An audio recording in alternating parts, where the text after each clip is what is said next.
Hold on. I wonder if I want this. I think I do. There we go. Now it looks normal in here. I look like a normal fucking person instead of it being extremely dark. So, there was this tweet. It was like meant to cause hate. So I want to talk about it. I want to discuss it in like a logical sense instead of doing what everyone else did and like jump down this person's throat. And the funny part is that's exactly what the point of this tweet was supposed to be. It's supposed to be an unpopular opinion, right? I think these tweets happen a lot, or these like threads happen a lot in like every community where they're just like, what opinion in your community would have everyone coming at you like this? So I'll show the tweet in question and the original tweet, the retweet, the quote tweet, the tweeter tweets, love tweets, bro. Okay, hold up. My shit is cooked. Hello? There we go. So the original tweet is, what opinion on the FGC do you have you like this? Right. So the point of the tweet is to say something so wrecked, so insane, so crazy that people are going to jump down your throat. So I just want to let everyone know now. One, this actually worked. This is one of the oldest forms of engagement ever. This is a huge form of engagement. This has 1.6 million views, right? Because people love talking about things that they disagree with on the internet. People love shit talking things they disagree with rather than talking about what they do agree with, right? There's a few people in this comment section who were like, yeah, you know, I've noticed that there's a lot of the same people in top 8. We're going to disregard those people because they're probably idiots or looking for an excuse for why they lost.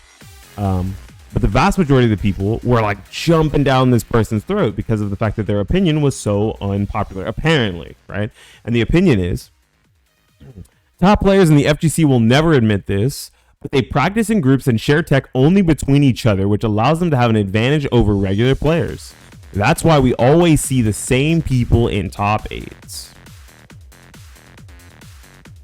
I want to say now that's objectively false. Right? Didn't we just have we had a really big Capcom event? I think it was a Capcom Pro Tour, right? We just had like a really big Capcom Pro Tour. The last Capcom Pro Tour for Street Fighter V.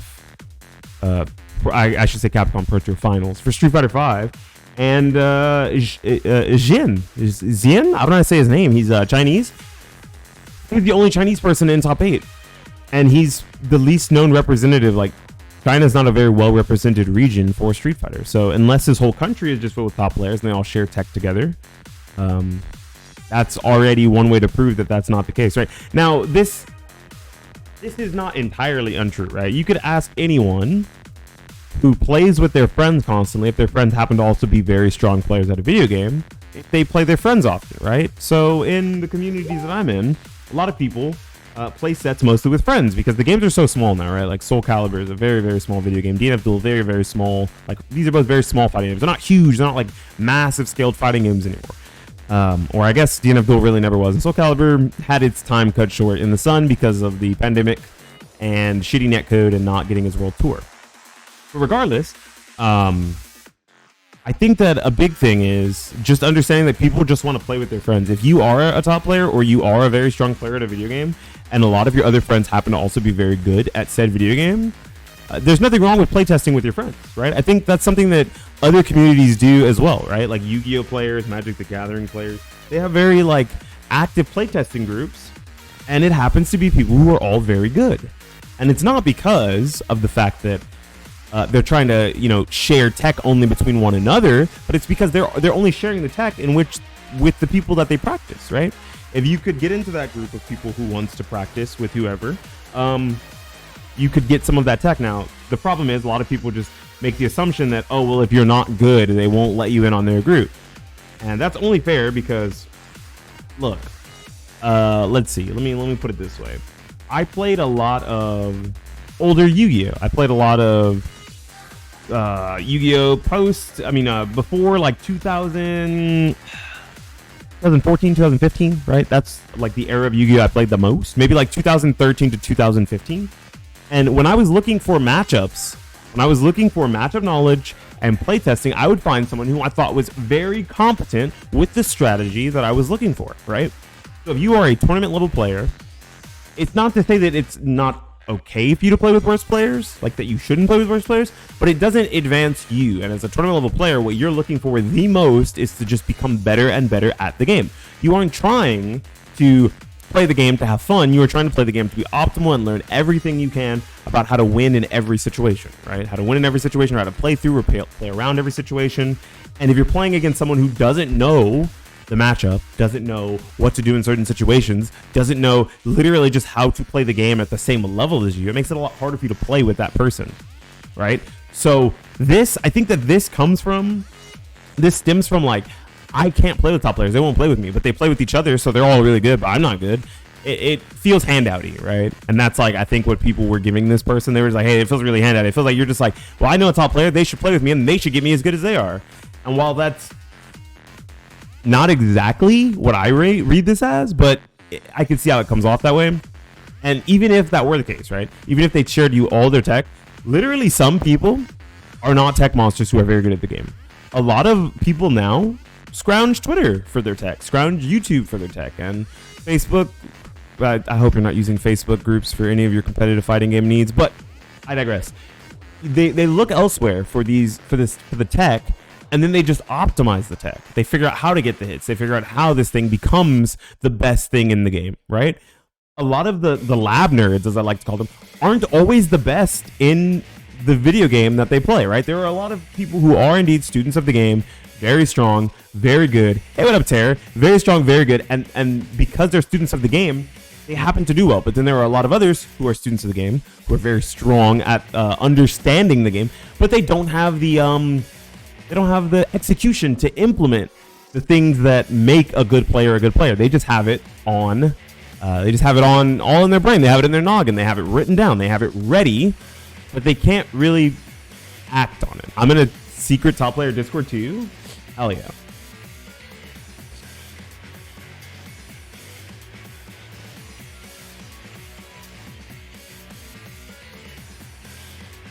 Are you? That's cool. I'm not. As far as I know, maybe one of the Discords I'm in is a secret top player Discord and I didn't know, right? But essentially, this tweet rings, hey, everyone else is better. Help me get better. You guys are better than me, so you guys should be playing with me so I can get to your level. When the people who came up this way weren't always the best, right? This isn't like they were born and they were the best player in the world, and then they found the other best players in the world and they made a secret Discord together or a Facebook group chat or whatever. They all got really strong at the game and decided, hey, we're all really good. You understand these characters, you understand these characters, you understand these matchups, you understand these situations. You guys just want to all like practice together. That's how Yu-Gi-Oh teams get made. That's how Magic the Gathering teams get made, right? I think in a lot of competitive sports and a lot of competitive, other esports, right? That's a very common occurrence for people who are very strong to play with each other. You don't see someone trying to practice high-level League of Legends by playing ranked. They play ranked for their stream. They play ranked to just chill out. They play ranked to like have a good time or whatever. But they do not play ranked as a legitimate form of practice to get better at the game and understand the highest level. Because a lot of what happens in ranked does not correlate to the highest level of play for League of Legends, right? And I think you could say the same about a bunch of different video games. So while it's fair to jump down this person's throat about their bad opinion, remember that was the point of this tweet. This tweet got mad replies, mad likes, mad quote retweets. I don't know if she got like destroyed in the quote retweets. I'm not sure. But I do know that the point of this was to be a hot take that was going to piss people off. And while I wasn't pissed off by it, I was just kind of dumbfounded. Like, I think that there's a lot more to what makes a good player than just all sharing tech with each other. Because so many good players do not have the propensity to teach one another. Do not have the propensity to teach. Like, they're just like, I don't know, in this situation, I've always just done this. And it always works, and it works, so I'm going to keep doing it. I think for Caliber, that hot take doesn't apply either. I think for most fighting games, this hot take doesn't apply. Most fighting games, this hot take doesn't apply. Because the tech isn't usually discovered by the highest level players anyway. The tech is discovered by the lab nerds, and then the super good players just figure out the tech, or they go look at the tech and they're like, oh, cool. Now, how do I figure out where to get that information? Like, how do I figure out where to create the opening to get to this thing? All the super good players share their tech with noobs. True, I shared my tech with everyone before I stopped playing the game as consistently. I have nothing to hide, And even when I played, I was kind of a demon in my area for Soul Calibur 6, right? I live in South Texas. It's not like a rural area by any means, but it's not like super in demand for like high-level Soul Calibur play. Most people down here play Super Smash Brothers, Melee, Ultimate, and Tekken. Those are the games that see the most play in South Texas, right? And when there was a Soul Calibur scene, I was booed. I was rooted against. And the reason, yo, what up, McGee? I was booed. I was literally rooted against. People wanted me to lose at my locals. I think McGee, I don't know if you were still in Texas for that, when Zepkai and Raz Talk and Twice a Day, some of the Houston guys came to where I live, right? I live in a smaller town about 3 hours away from Houston, right? So when they got there, they wanted me to lose. They were like, hey, oh shit, Zephykai's here. Zephykai's super good. Let's see. Is Beanie going to beat Zephykai? Like, is he going to be able to do it? I took like 2 rounds. I couldn't beat him. No, I couldn't. And everyone was happy that I was in losers. Like, everyone in my city was like, thank God, this guy's not actually unbeatable. I'm like, no, Zephykai, guys, this guy's kind of clean. I can't. What up, Tang? How you doing, homie? Right? And then I would go to other cities and I think I went to San Antonio twice or 3 times, and I got 3rd once or 4th once. I got 4th once, first twice, 3rd once or 4th once. I don't remember if it was 4th or 3rd. I can't remember. But even there, right, the people who already knew me from San Antonio were just like, yeah, I want to see Ezra lose. I want to see him lose. Like, all he does is play online. He's like a super scrubby online player. Like, he comes to offlines and he does okay. Like, he does well. I want to see him lose. I don't want to see him in top 3. I don't. And I'm just like, well, it's unfortunate for you motherfuckers because we're making it. Even if I don't win, we're making it. I too get hype when the player in my scene loses in the game they play. Yeah, because it's like, hey, that guy's not a giant, right? And when I was super strong at Soul Calibur in my area, I'm still probably the best Soul Calibur player in South Texas, which is very unfortunate. That means people just aren't that good. I still shared tech with people. I explained how to beat certain styles of offense that I was using, how to beat my defensive tools, like what my whiff punishes, like what to whiff punish, what to look out for, what you could punish on block, like what things I couldn't challenge after I was 2-. Like, I explained those things to people and I still beat them, right? It doesn't matter how much information is hidden from you because it's all in the video game. It is up to you to find it, right? This take of top players in the FGC practice in groups and share tech with each other makes it seem as if you literally don't have a brain and can't find the tech yourself. Because if they found it, what is the difference between them finding it and you finding it? Is it because they're a better player than you? Or is it because they studied more than you, right? And I think that that's a big deal. Like, just remembering that anyone can study and learn all of the things that make someone a good player. But even if you know those things, you can't always do them, right? You can't always make them happen in your hands. That's like a totally different story. Right? So, like I said earlier about this tweet, maybe they also know how to lab more efficiently than me. For example, I suck at labbing and I cook most of you. I am awful at labbing. I lab by literally playing the video game. I go and I play the video game and I say, that didn't work. Let me try something else next time. Oh, that worked. All right, I'll keep that situation in mind for next. I don't lab. I can't lab. Like, my brain does not work that way anymore. I'm not 12 years old anymore. When I was 12 and I was 13, when I was first getting into Soul Calibur, I couldn't stop labbing.